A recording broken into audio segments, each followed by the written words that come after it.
chronic pain can last for years and range from mild to severe on any given day. While past injuries or damage can cause chronic pain, sometimes there's no apparent cause. Localized pain exists in one part of your body, and a localized infection is also restricted to one area. In other words, it hasn't spread to other places within the body. Pain is most often classified by the kind of damage that it causes, its etiology. The two main categories are pain caused by tissue damage, also called nociceptive pain, and pain caused by nerve damage, also called neuropathic pain. A third category is psychogenic pain, which is pain that is affected by psychological factors. Pain can be difficult to assess because patients can have difficulty describing and localizing pain, as the pain may be referred pain. For instance, if someone has had surgery or has a broken bone, it may be easy to determine the cause due to the fact we can see that source, right, on an x-ray. However, many people experience pain from disease or from illness, and we cannot see these areas on any type of x-rays or exams. A patient's description of the pain may not match the actual cause of pain either, right? Such as many people experiencing gallbladder pain feel it in their back between their shoulder blades or in their right shoulder. This is called referred pain. This pain may be referred to a different area than it is innerved by the same spinal segment, right? Innervated. Nociceptive pain is the most common type of pain. It's caused by stimulation of nociceptors, which are pain receptors for tissue injury. You have nociceptors throughout your body, especially in your skin and internal organs. When they're stimulated by potential harm, such as a cut or other injury, they send electrical signals to your brain, causing you to feel the pain. Visceral pain results from injuries or damage to your internal organs. You can feel it in the trunk area of your body, which includes your chest, abdomen, and pelvis. It's often hard to pinpoint the exact location of visceral pain. Visceral pain is often described as pressure, aching, squeezing, or cramping. Somatic pain results from stimulation of the pain receptors in your tissues rather than your internal organs. This includes your skin, muscles, joints, connective tissues, and bones. It's often easier to pinpoint the location of somatic pain rather than visceral pain. Somatic pain usually feels like a constant aching or gnawing sensation. Cutaneous pain or superficial pain usually involves the skin or subcutaneous tissue. Neuropathic pain results from damage to or dysfunction of your nervous system. This results in damaged or dysfunctional nerves misfiring pain signals. This pain seems to come out of nowhere rather than in response to a specific injury. Neuropathic pain is described as burning, freezing, numbness, tingling, and or shooting pains. Physical pain has a defined source from an illness, injury, or disease, but psychogenic pain can cause pain without a physical source or make pre-existing pain increase or linger, last longer. It occurs when your pain is related to underlying psychological, emotional, or behavioral factors. Psychogenic pain can be felt all over the body with varying intensity, though it's most commonly presents as a headache, a muscle ache, abdominal pain, or even back pain. Transduction is the activation of pain receptors. It involves conversion of painful stimuli into electrical impulses that travel from the periphery to the spinal cord at the dorsal horn.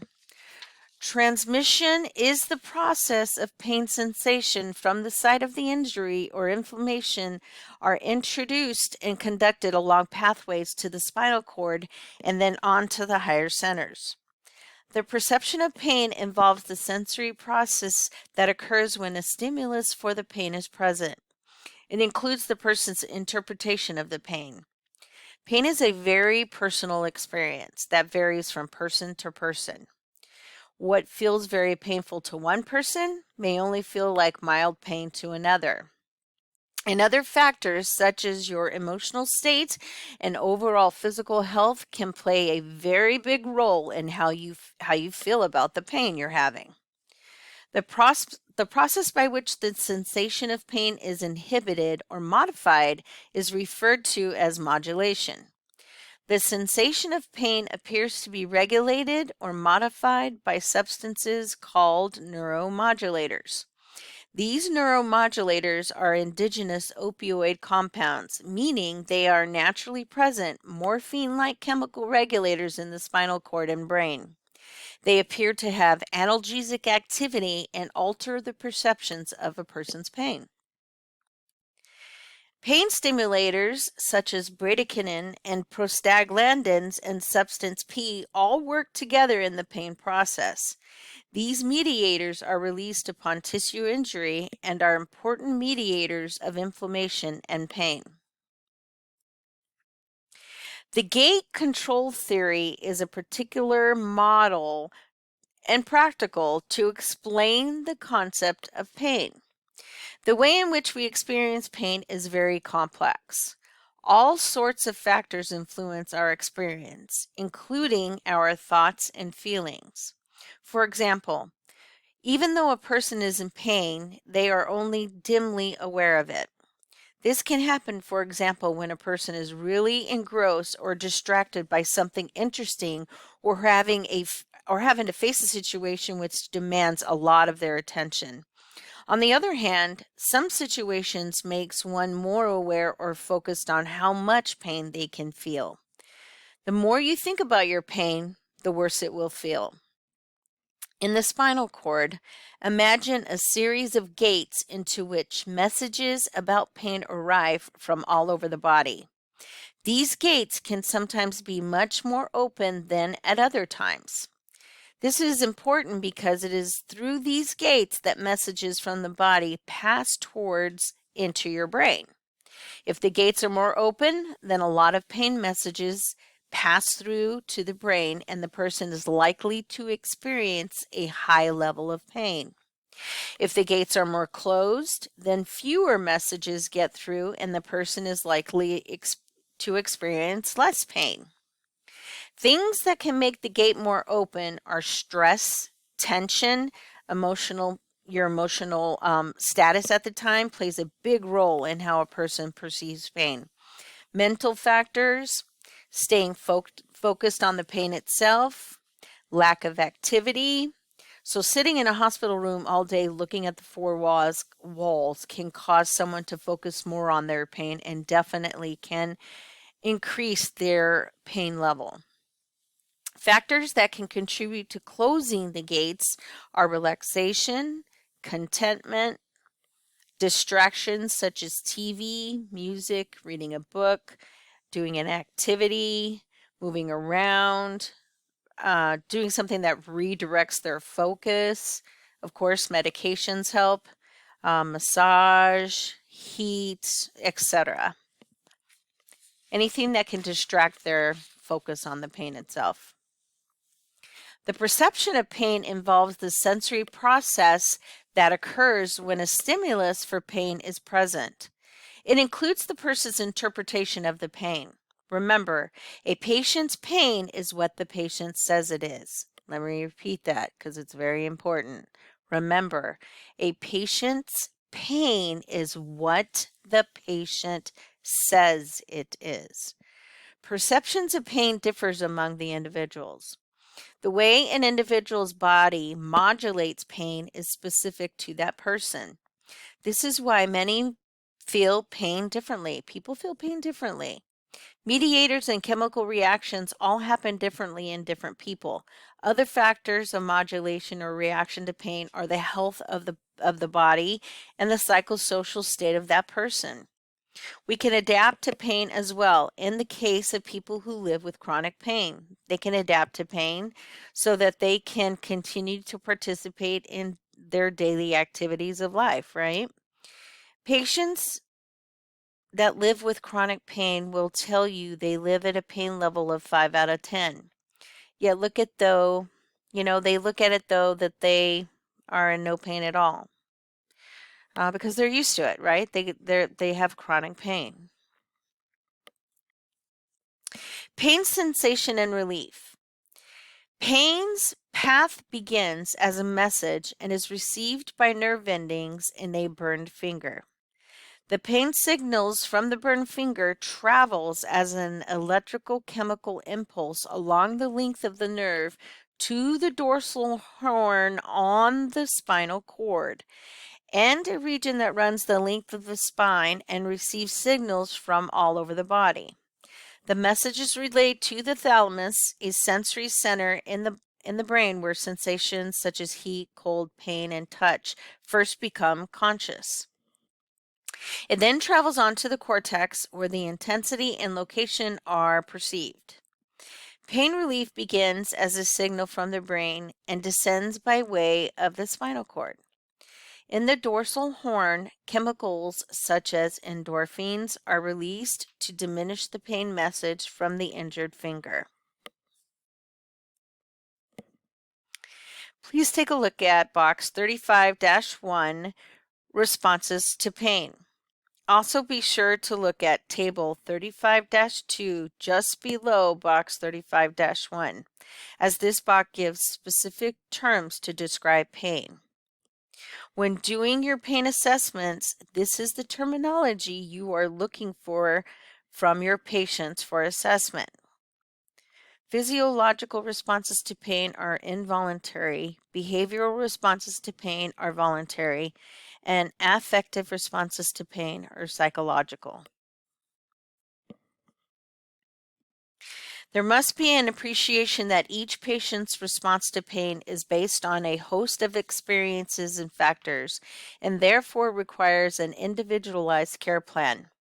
For example, one patient may present with a calm, objective, matter-of-fact approach to pain, while another patient may present with loud vocalizations and emphasis on their unique experience, physical movements, and demands for relief. Both patients are experiencing pain. It is particularly important to avoid stereotyping because stereotyping is not fair to your patients. Their responses to pain, because the nurse frequently encounters patients who are either in pain or anticipating that it will develop. Please remember, patients, what their pain says it is, it is. Please don't stereotype certain individuals just because, let's say, for example, you'll hear nurses say, "Oh, one of our repeaters or long-term visitors is back to get their, daily dose of meds." Don't become one of those nurses, okay? These patients' pains are real, and the reality is that drug-seeking patients, the likelihood that that's what really is going on is so slight. And again, as I mentioned in class, it's not our job. We don't work for the FDA. It's not our job to decipher if a patient's pain is real. If a patient says their pain, then it's real, right? Their pain is what they say it is, period. A form of pain expression that is frowned on in one culture may be desirable in another culture. For example, enduring pain stoically is a sign of strength among some groups. Other culturally related variables are family, sex, gender, and age. A person's response to pain or symptoms may be affected or influenced by the response of family members. It's important to know that, right? Religious beliefs can be a powerful influence on the person's experience of pain.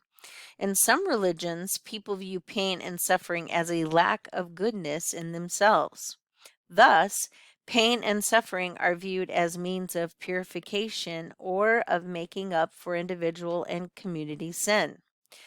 This meaning helps the person to cope with pain, thus becoming a source of strength for them.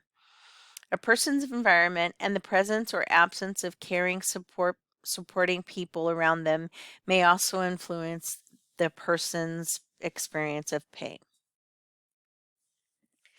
Because the pain experience is unique to each person, the nurse who wants to help the patient achieve comfort and pain control needs sophisticated pain assessment skills, assessing all factors that affect the pain experience, including psychological, emotional, sociocultural, as well as physiological, are very, very important and essential. Pain is complex and difficult to interpret and requires a reliable assessment tool. This slide lists the assessment criteria for assessing a patient's pain. Remember, pain is considered the fifth vital sign. Be sure you are assessing your patient's pain frequently. Let me repeat that. Be sure you are assessing your patient's pain frequently. Generally, I will assess pain based on pain medication parameters. If a doctor has ordered pain meds every 4 hours, at the bare minimum, I am assessing my patient's pain every 4 hours. However, I will be the first one to reach out if a patient is the original orders aren't strong enough and I need to get an increase in the frequency or even the dose from my patients. Basic methods of assessment are listed here. As you can see, there are many ways to assess a patient's pain. However, be careful with the report of a family member or person close to the patient. We can use this to alert us to the assessment, but the pain must be assessed from the patient's perspective. If the patient can speak and is cognitive, they must be the one to tell you what their pain is. End-of-life patients can have pain medications ordered much more frequently, such as every hour or even every 15 minutes, as these patients will require more frequent assessments and will possibly require more pain medication. It is not unusual at end of life for patients to be in pain and anxiety.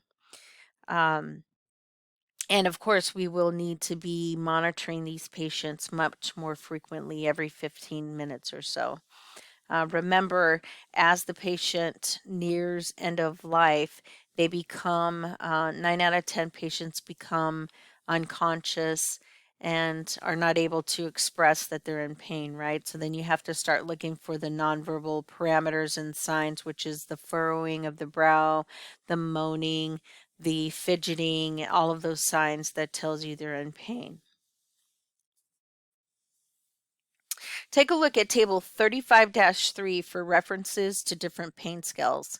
The scales I am most familiar with are the Wonker-Baker Faces scale, right? The numeric pain scale. We use these frequently at the hospital.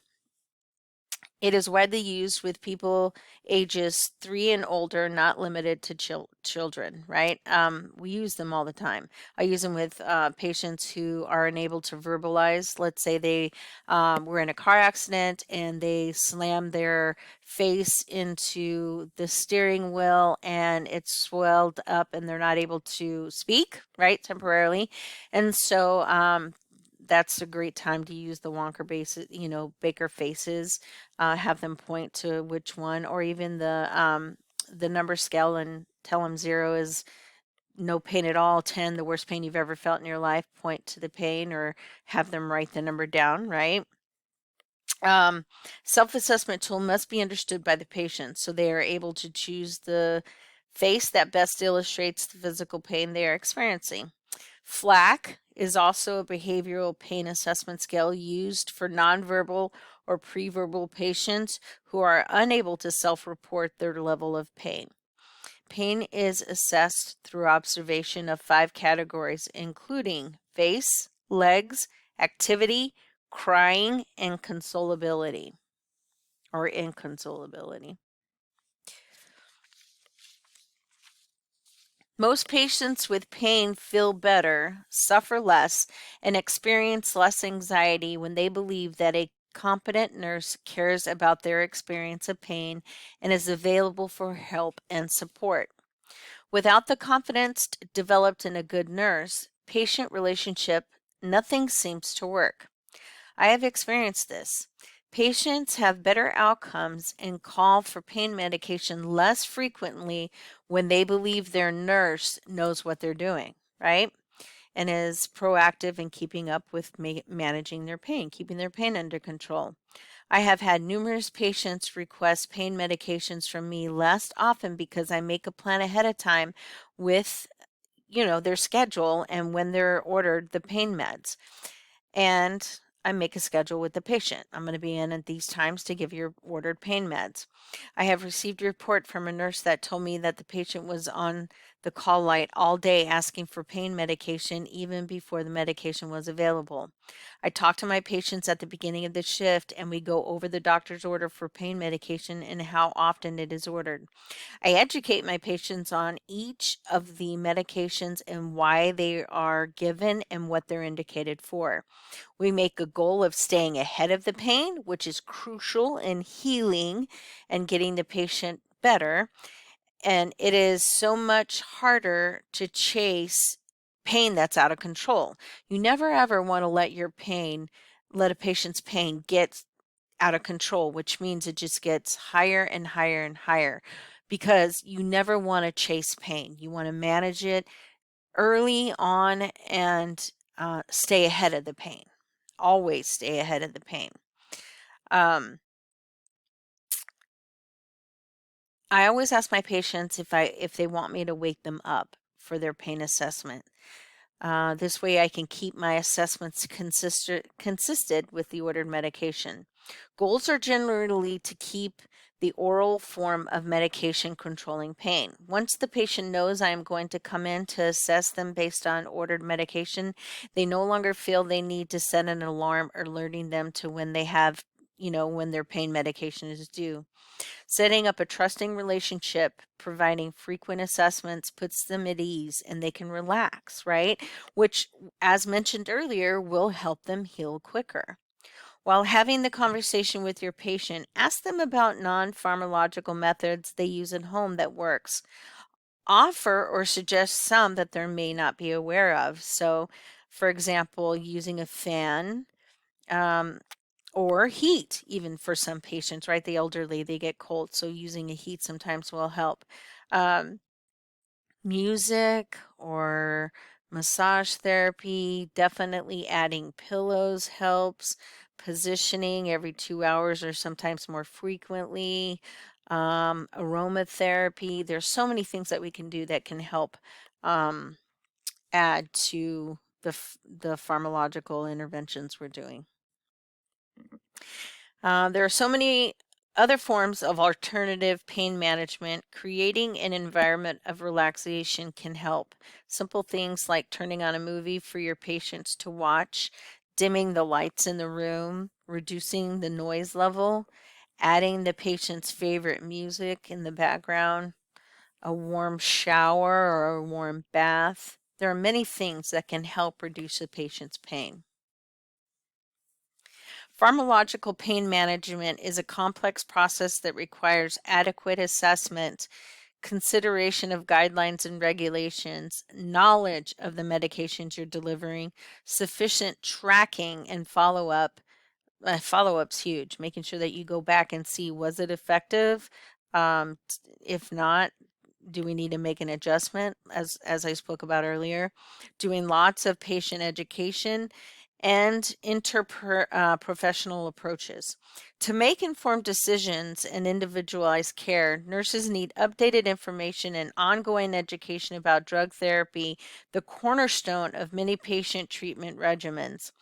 I joined the Pain Champion Committee when I was a new nurse on my unit. I learned a lot about pain management. We had our palliative care physician come in and speak about pain management. We learned so much that day about our responsibility of being on this committee and how we were responsible to take information back to our units and to our peers about how to manage a patient's pain and to help them heal quicker.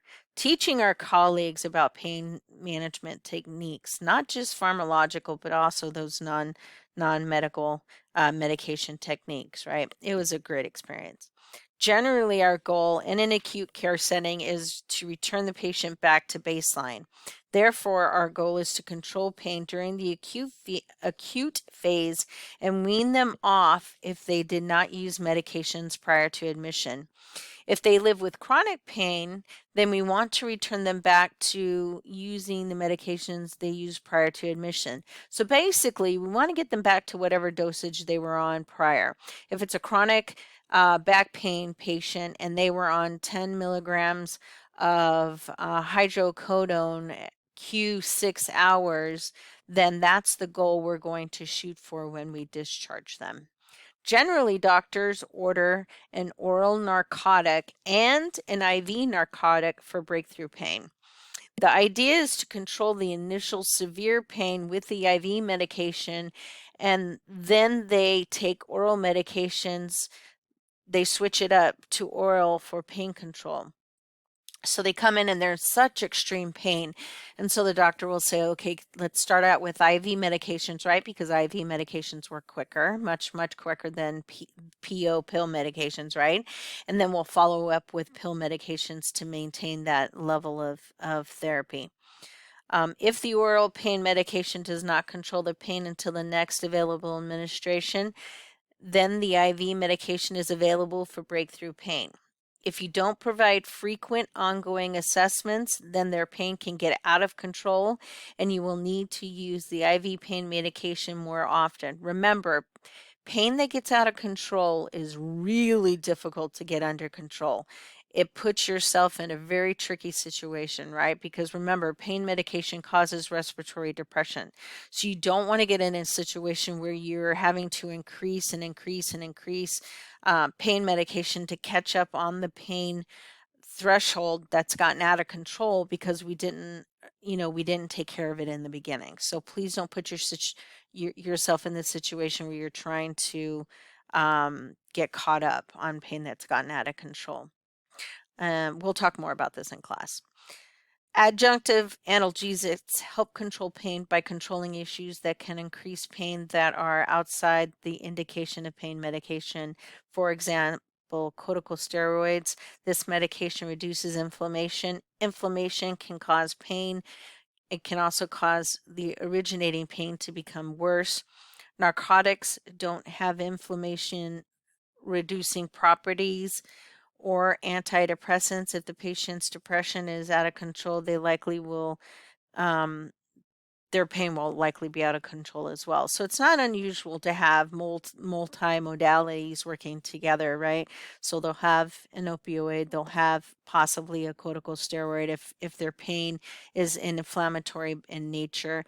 And if the patient is depressed and that's worsening the pain, then of course we'll add an antidepressant to it as well. In an effort to alleviate unnecessary pain and suffering, the World Health Organization, or WHO, devised a 3-step analgesic ladder that recommends the appropriate progression of drugs and dosages that should be used to manage chronic pain effectively. Emphasis is on individualization treatment and using the analgesic ladder to provide attentive, aggressive pain relief. Take a moment to take a look at these. The Passero opioid-induced sedation scale can be used to assess respiratory depression in adult and pediatric populations. If respiratory depression is suspected and the opioid dose is withheld, the patient may be physically stimulated by shaking or using a loud sound along with reminders every few minutes to breathe deeply. If this is ineffective, naloxone, an opioid antagonist that reverses the respiratory depressant effect of an opioid, can be used. That's one of your medications you need to know. That's on your med list.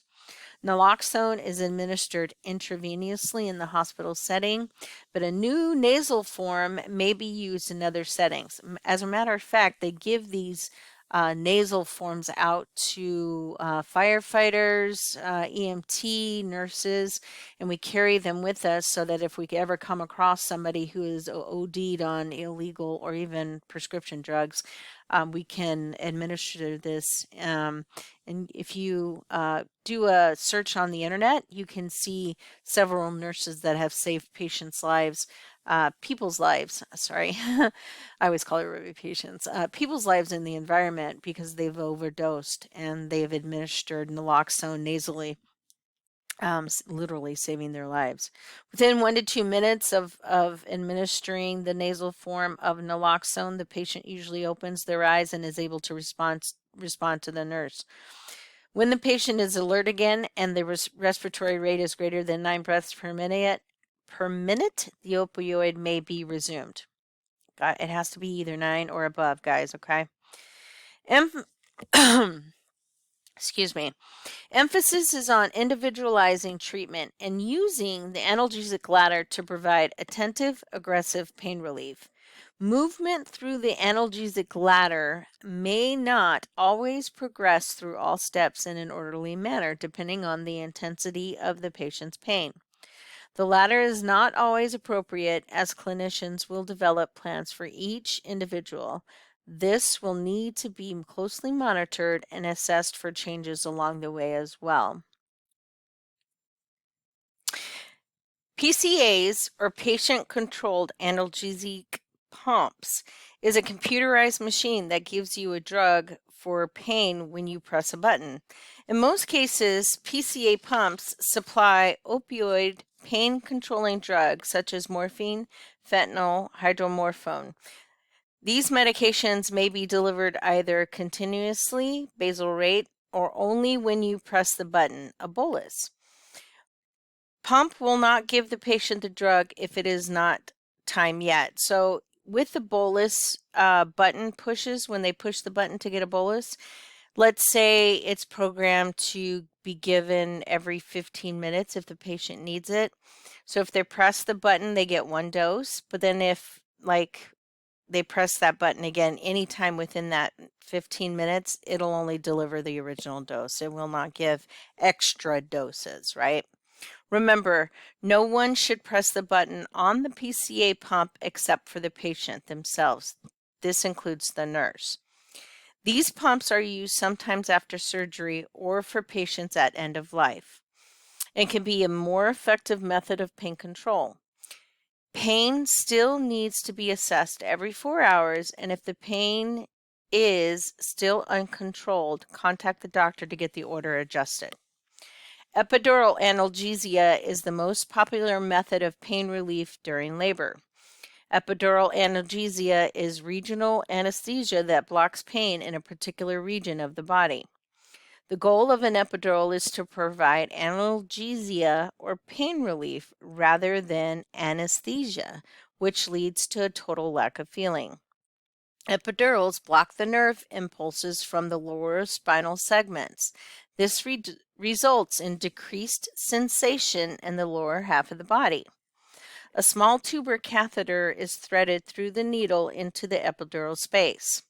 The needle is then carefully removed, leaving the catheter in place to provide medication either through periodic injections or by continuous infusion. The catheter is taped to the back to prevent it from slipping out. Local anesthesia is used to numb the feelings of a specific part of the body. This prevents pain during surgical procedures. An anesthetic drug is applied to the part of the body that is to undergo surgery. It may be used with sedation, which calms the patient and reduces stress levels. Together, they enable the surgeon to carry out the procedure without pain or distress. Local anesthesia only lasts a short time, so it is mainly used for minor outpatient procedures where the patient can leave on the same day, although they will need a driver to drive them home. Local anesthesia is used when surgery is minor and does not require general or regional anesthesia, when the procedure can be done quickly and the patient does not need to stay overnight. The operation does not need the muscles to be relaxed or for the patient to be unconscious. Examples include dental surgery, the removal of a verruca, a mole, cataract, biopsies, etc. This is the end of the chapter.